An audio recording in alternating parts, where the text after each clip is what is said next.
In October 2023, deep in the heart of the Carpathian Mountains, a local woodcutter named Ion was making his way through a dense stretch of forest, rarely touched by hikers or hunters. The air was cold and damp, carrying the scent of pine and moss. As he followed a faint trail, his axe slung over his shoulder, Ion noticed something unusual, a narrow gap in the trees leading toward what looked like the remains of a wooden cabin, half swallowed by vines and decay. Curiosity drew him closer. The cabin stood crooked against the slope, its walls weathered and darkened by time. Pushing the door open, Ion's flashlight beam cut through the gloom, scattering dust that had not been disturbed for years. What he saw inside made him freeze in silence. Two skeletal figures lay side by side near a collapsed cot, their belongings scattered across the floor. A rusted camera, torn fabric, and a faded photograph showing a young couple smiling against a mountain backdrop. Ion didn't linger. He stumbled out into the cold air and radioed the forest authorities. Within hours, word spread across the Carpathian region. The discovery, roughly about 20 kilometers from the last known tourist trail, reignited a mystery that had haunted both locals and international investigators for years.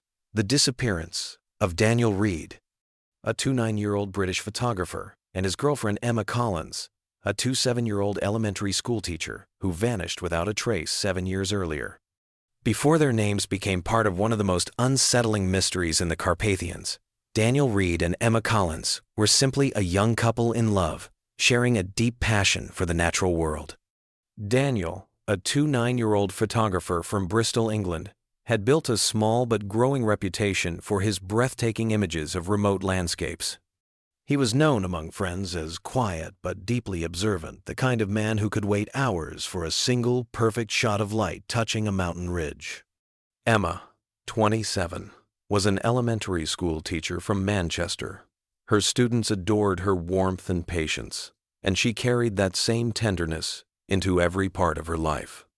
Those who knew them said Daniel and Emma balanced each other beautifully. His silence met her laughter. His adventurous spirit met her calm curiosity. Together, they dreamed of seeing the untouched corners of Europe, documenting the places that few travelers dared to reach. In the summer of 2016, that dream led them to the Carpathian Mountains, a region Daniel described in an email to a friend as wild, mysterious, and heartbreakingly beautiful. They planned to spend 2 weeks exploring and photographing the lesser-known valleys and ridges before heading back to the city of Brașov. The couple arrived in Romania in late June. Locals remembered seeing them at a small inn in a nearby village, buying supplies and asking about old forest trails. Daniel mentioned their plan to hike an unmarked route through a remote stretch of woodland, hoping to capture photos of early morning fog and ancient pines. Despite friendly warnings about unpredictable weather and difficult terrain, they seemed confident and prepared, carrying tents, maps, and a reliable GPS. On July 2nd, the innkeeper watched them set off after breakfast, backpacks loaded, Daniel's camera swinging from his shoulder. That was the last confirmed sighting. When they failed to return by the date written on their booking, local authorities were notified. At first, no one feared the worst. Hikers often got delayed in those mountains. But when days turned into weeks with no trace, the search grew desperate. Helicopters scanned the valleys. Rescue teams combed the ridges. The only sign found was a set of faint footprints near a stream that disappeared into the mud. Their disappearance became one of the Carpathians' enduring enigmas, a story whispered by guides and villagers about 2 young souls who entered the forest and never came back. When Daniel Reed and Emma Collins failed to return from their hiking trip, it didn't take long before their families realized something was terribly wrong. Daniel's mother, living in Bristol, was the first to contact the British Embassy in Bucharest. Emma's parents followed soon after, their voices trembling through phone lines that suddenly felt unbearably cold. Local authorities launched an immediate search, joined by mountain rescue teams and volunteers from nearby villages. For 2 weeks straight, the forest echoed with the sounds of engines, barking dogs, and the steady rhythm of boots trampling through wet leaves.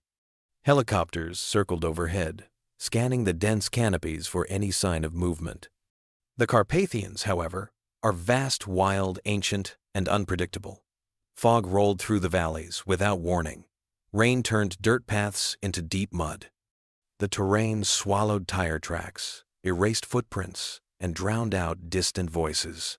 Every day, the rescuers came back empty-handed, their expressions darker, their hope dimmer.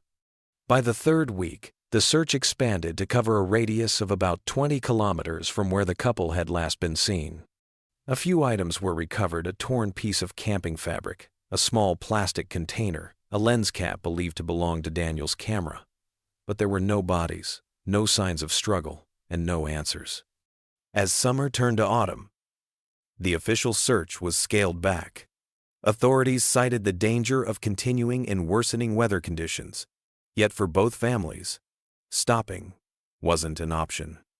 Daniel's father flew to Romania, joined by Emma's older brother, and together they combed the forest themselves, hiring local guides to lead them deeper into regions rarely visited by outsiders. They stayed in mountain cabins, lit fires under endless rain, and followed maps until they blurred from water and exhaustion. Every sound at night felt like it could be them, Daniel's father later said in an interview. You start to imagine voices in the wind. You start to think maybe they're still out there waiting for you to find them.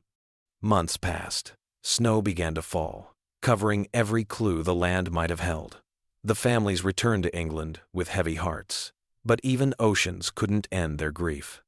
Each year, on the anniversary of their disappearance, Emma's parents lit candles in their window. Daniel's mother kept his favorite photograph, a picture of Emma laughing in the rain framed beside her bed. News outlets occasionally revisited the case. Documentaries speculated on what might have gone wrong: a sudden storm, a fall from the cliffs, or an encounter with wildlife. But none of those explanations seemed to fit perfectly. There was no trace, no recovery, no closure. Years turned into silence. The forest reclaimed its peace. The world moved on, except for a few who never could. For the Reed and Collins families, time didn't heal. It only deepened the mystery. Somewhere in those mountains, they believed, the truth still waited, hidden beneath moss and pine needles, beneath 7 long years of unanswered questions. 7 years passed before the Carpathians finally gave up their secret. It was a cold morning in October 2023 when Ion Petrescu, a local woodcutter who had worked the forests his entire life, set out on his usual route through a dense, overgrown section of woodland. His job was simple: to gather fallen branches and check the tree line before winter. But that day, fate led him somewhere no one had been for years. Ion followed a faint animal trail, twisting between moss-covered rocks, until he noticed something strange: a half-collapsed wooden cabin, leaning crookedly against a slope. Its roof sagged under layers of moss and leaves, the door nearly hidden by creeping vines. At first, he thought it was one of the abandoned logging shelters scattered through the mountains. Still, something about the silence made him uneasy. He stepped inside, his flashlight beam slicing through the darkness. What it revealed froze him in place. On the floor lay 2 skeletal figures, side by side, wrapped in remnants of old clothing. Scattered nearby were fragments of a camera, a torn backpack, and a cracked watch stopped at 2:47. The air felt untouched, heavy with years of stillness. Ion stumbled backward and hurried outside, breathing heavily. He used his radio to contact the nearest ranger station. Within hours, a team of investigators arrived, sealing off the site. The location was roughly about 20 kilometers from the trail where Daniel Reed and Emma Collins had last been seen in 2016. When authorities examined the remains, identification came quickly. The clothing, personal items, and a partially intact passport confirmed the impossible. After 7 years, the mystery that had haunted both families, 2 nations, and countless locals finally had a location but no explanation. The couple's bodies were found lying close together, as if they had sought warmth or comfort in their final moments. No clear sign of struggle or animal attack was visible.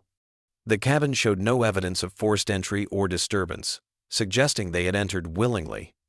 The discovery made international headlines within days. Reporters called it the final chapter of a tragedy buried by time. But to those who had followed the case for years, The revelation brought more questions than answers. What had happened in that remote shelter? How had two experienced hikers ended up there, far from their planned route? And perhaps most haunting of all, why did it take 7 long years for anyone to find them in a place so eerily close, yet so completely forgotten? When investigators released their initial findings, the mystery of Daniel Reed and Emma Collins deepened rather than resolved. The cabin where they were found offered few answers, only silence, decay, and traces of a story that had been lost to time. For years, experts, locals, and online sleuths have tried to reconstruct what could have happened in those final days. The first and most widely accepted theory was disorientation and exposure. The Carpathians are notorious for sudden weather changes. Fog can roll in within minutes, reducing visibility to almost nothing. Investigators speculated that Daniel and Emma might have lost their bearings, wandered off the main route, and stumbled upon the old wooden cabin while seeking shelter. If a storm had trapped them there, with wet gear, cold temperatures, and limited food, hypothermia could have set in quickly. The bodies positioned side by side, as if they had fallen asleep together, supported this theory. But some details didn't fit neatly. Daniel was known for his meticulous planning. He carried advanced navigation equipment, backup batteries, and even a satellite GPS. For him to lose track of their location entirely seemed improbable, and the discovery site about 20 kilometers from their intended trail raised more questions. How could they have traveled that far off course without anyone noticing? A second theory suggested an accident, followed by survival attempts. Perhaps one of them was injured, forcing the other to search for shelter. The scattered items, a broken lens, a torn strap, and the cracked watch hinted at a fall or a struggle against harsh terrain. Some investigators proposed that Daniel might have found the cabin and tried to care for Emma there, but without communication tools or rescue, both eventually succumbed to exhaustion. Yet there was another layer, one whispered by locals who knew these woods intimately. The Carpathians hold centuries of folklore, stories of travelers who vanish without trace, of voices carried through the fog. Some villagers near Brasov still talk about a phenomenon they call the forest that moves, where compasses fail and paths seem to shift overnight. While modern science dismisses these tales as legend, they remain part of the region's deep mystique. Online communities proposed darker explanations. A few users suggested foul play. Perhaps the couple encountered someone deep in the woods. There were mentions of illegal logging camps operating nearby in 2016, and speculation that Daniel's camera might have captured something he wasn't supposed to see. Supporters of this theory pointed to the missing memory cards and Daniel's camera, which was never found intact. Others looked toward the supernatural. In one popular thread, users noticed strange marks on one of the beams inside the cabin, what appeared to be carved symbols, nearly erased by rot. Though investigators dismissed them as old woodcutter markings, armchair theorists spun stories of rituals, disappearances, and forgotten cults. Still, the most haunting theory remained the simplest. They were lost, and no one came in time. After 7 years of uncertainty, the truth may have been buried with the forest itself. The Carpathians are vast, indifferent, and unyielding. Even the most prepared travelers underestimate their reach. Perhaps Daniel and Emma's journey was not marked by a single mistake, but by a chain of small ones. A wrong turn, a sudden storm, a night that grew too cold, too fast. When experts revisited the site after Ion Petrescu's discovery, they found the cabin on the edge of a steep ravine.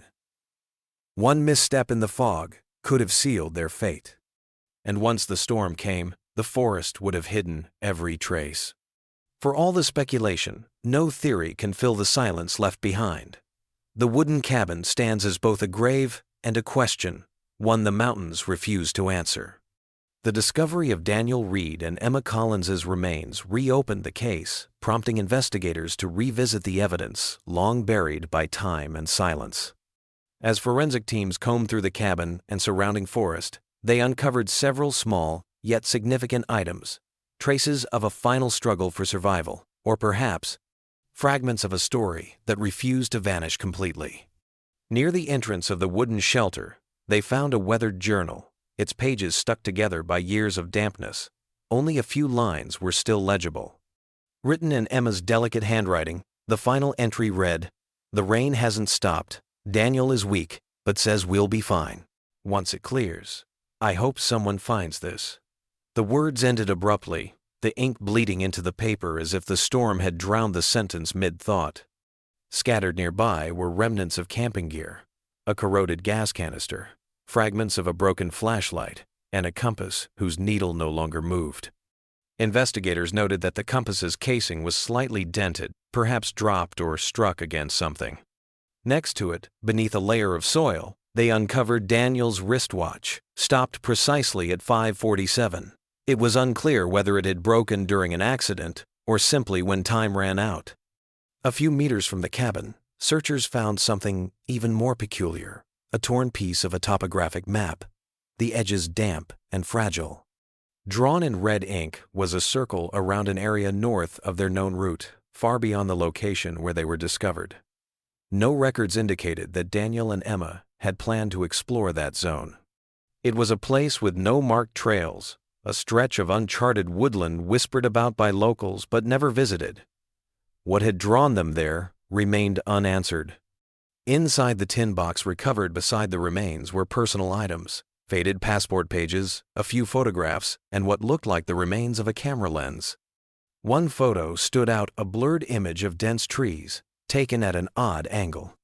Behind the blur, if one looked closely, a faint shape appeared, a structure, perhaps, resembling another cabin deeper in the forest. Investigators couldn't confirm if the image was real or simply the result of overexposure. But the implication lingered. Had they been searching for another shelter or running from something unseen? Even now, locals who pass near that part of the Carpathians say they sometimes find remnants of travelers, old bottles, torn fabric, or bits of metal rusting under moss. Whether these belong to Daniel and Emma or to others who once wandered too far, no one can say for sure. The forest keeps its secrets well. Every clue uncovered feels less like an answer and more like an echo of footsteps that faded too soon, of voices carried by the wind, of two souls who vanished, chasing beauty, and were found only when time itself decided to remember them. When investigators finally pieced together the last fragments of evidence, the truth that emerged was both haunting and strangely peaceful. The analysis of the diary, the position of the remains, and the scattered belongings told a quiet story. One of desperation, exhaustion, and ultimately, surrender to the wilderness. It appeared that the young man, the one who vanished that summer night, had wandered for days after losing the trail. The final pages of his notebook were barely legible, written with trembling hands, the ink blurred by rain. His words spoke of regret, confusion, and a strange calm acceptance. "If someone finds this," he wrote, "tell them I tried. Tell them I didn't mean to disappear." That single line stayed with the investigators long after the case was closed. It wasn't just a statement, it was a voice reaching across time, asking not to be forgotten. In the years that followed, locals would sometimes stop by the edge of the forest where the discovery had been made. Some left flowers. Others simply stood in silence, listening to the wind move through the trees, the same wind that once carried the final breaths of a lost traveler. The case was officially closed, but for those who followed it, the mystery never truly ended. Because stories like these aren't just about disappearance or death. They're about what remains when everything else is gone. The traces we leave behind. The love that keeps searching. The silence that still answers when someone whispers a name into the dark. And perhaps that's why we continue to tell these stories, not to find every answer, but to remember. To remind ourselves how fragile life is, and how the wilderness, in its vast and quiet beauty, can both hold us and take us away. If this story moved you, share your thoughts in the comments. What do you think really happened to Daniel and Emma? And if you want to explore more real-life mysteries like this, don't forget to subscribe to Last Seen and turn on the bell so you never miss the next story.